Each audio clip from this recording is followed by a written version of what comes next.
Trump ने Iran पर किया हमला तो होगा परमाणु युद्ध।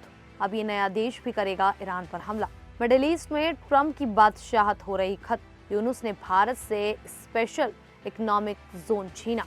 ट्रंप भारत को लौटाएंगे 3 प्राचीन कांस्य मूर्तियां। नमस्कार, मेरा नाम है शालिनी और आप देख रहे हैं द न्यूज़ 15। स्वागत है आपका हमारे खास प्रोग्राम दुनिया के हालचाल में। चलिए नजर डालते हैं बड़ी खबरों पर विस्तार से। अमेरिका और ईरान के बीच तनाव एक बार फिर बहुत बढ़ गया है। अमेरिकी राष्ट्रपति डोनाल्ड ट्रंप ने ईरान को खुली चेतावनी दे दी है। उन्होंने सोशल मीडिया पर कहा कि अमेरिका का एक बहुत बड़ा सैन्य बेड़ा ईरान की तरफ बढ़ रहा है। ट्रंप ने ईरान से साफ कहा है कि अगर उसने बातचीत करके समझौता नहीं किया और परमाणु हथियार बनाने से पीछे नहीं हटा तो अगला हमला पहले से कहीं ज्यादा खतरनाक होगा। अमेरिका पहले ही अपने युद्धपोत, लड़ाकू विमान और बमवर्षक मध्य पूर्व भेज चुका है। इसका मकसद ईरान पर दबाव बनाना और अपने सहयोगी देशों की सुरक्षा करना बताया जा रहा है। अमेरिका चाहता है कि ईरान यूरेनियम संवर्धन पूरी तरह बंद करे, मिसाइल कार्यक्रम सीमित करे और हमास, हिजबुल्लाह और हूतियों जैसे संगठनों को समर्थन देना खत्म करे। विशेषज्ञों का मानना है कि ईरान के पास परमाणु हथियार बनाने की क्षमता है, लेकिन उसने अभी आखिरी कदम नहीं उठाया है। अगर अमेरिका हमला करता है तो हालात और बिगड़ सकते हैं और पूरा इलाका युद्ध की चपेट में आ सकता है। ईरान ने भी चेतावनी दी है कि किसी भी अमेरिकी हमले का वह जोरदार जवाब देगा। फिलहाल पूरी दुनिया की नजरें इस टकराव पर टिकी हैं।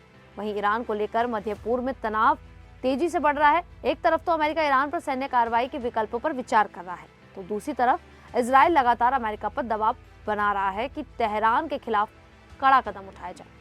इसी बीच अब ब्रिटेन की एंट्री से मामला और गंभीर हो गया है। ब्रिटेन ने सीधे ईरान पर हमला करने की बात नहीं कही है, लेकिन उसने कतर में अपने रॉयल एयर फोर्स को टाइफून लड़ाकू विमान तैनात कर दिए हैं। इसका मकसद ईरान की तरफ से किसी संभावित जवाबी हमले से खाड़ी देशों की रक्षा करना है। ये कदम कतर की सुरक्षा मांग पर उठाया गया है। इससे साफ है कि क्षेत्र के छोटे देश भी खतरा महसूस कर रहे हैं। अमेरिका पहले ही अपनी सेना, नौसेना और एयरफोर्स को इलाके में मजबूत कर चुका है। वहीं ईरान ने चेतावनी दी है कि अगर उस पर हमला हुआ तो वह बड़े स्तर पर जवाब देगा। ब्रिटेन ने साफ किया है कि वह पहले हमला करने वाले अभियान का हिस्सा नहीं बनेगा, लेकिन अगर ईरान जवाबी कार्रवाई करता है तो वह अपने सहयोगी देशों की रक्षा में मदद कर सकता है। तो वहीं मिडिल ईस्ट में रूस की पकड़ कमजोर मानी जा रही है, खासकर तब जब 2025 के आखिर में सीरिया में बशर अल असद की सरकार गिर गई। इसके बाद आर्मेनिया और अजरबैजान ने अमेरिका की मौजूदगी में समझौता किया, जिसे भी रूस के लिए झटका माना गया। लेकिन 2026 की शुरुआत तक रूस ने फिर से इस क्षेत्र में अपनी पकड़ मजबूत करने की कोशिश तेज कर दी है। सीरिया और यूएई जैसे अहम देशों के राष्ट्रपति मॉस्को जाकर पुतिन से मिल रहे हैं। इससे संकेत मिलता है कि रूस कूटनीति के जरिए मिडिल ईस्ट में अपना प्रभाव बढ़ा रहा है। रूस ने इजराइल और ईरान के बीच तनाव कम कराने में भी भूमिका निभाई। साथ ही सूडान ने रूस को लाल सागर के पास एक सैन्य बेस देने की बात कही है, जो रणनीतिक रूप से बहुत महत्वपूर्ण है। इराक में ईरान समर्थित राजनीति मजबूत हो रही है, जिससे अमेरिका का प्रभाव घटता दिख रहा है। यूएई और कुछ अन्य देश भी अब अमेरिका से दूरी बनाकर रूस की ओर देख रहे हैं। मिडिल ईस्ट ऊर्जा संसाधनों और दुनिया की सप्लाई चेन के लिए बेहद जरूरी क्षेत्र है, इसीलिए यहाँ शक्ति संतुलन बदलना पूरी दुनिया पर असर डाल सकता है। बांग्लादेश ने चिटगांव में भारत को दिया गया स्पेशल इकोनॉमिक जोन रद्द कर दिया है और वहीं जमीन अब चीन को ड्रोन फैक्ट्री लगाने के लिए देती है।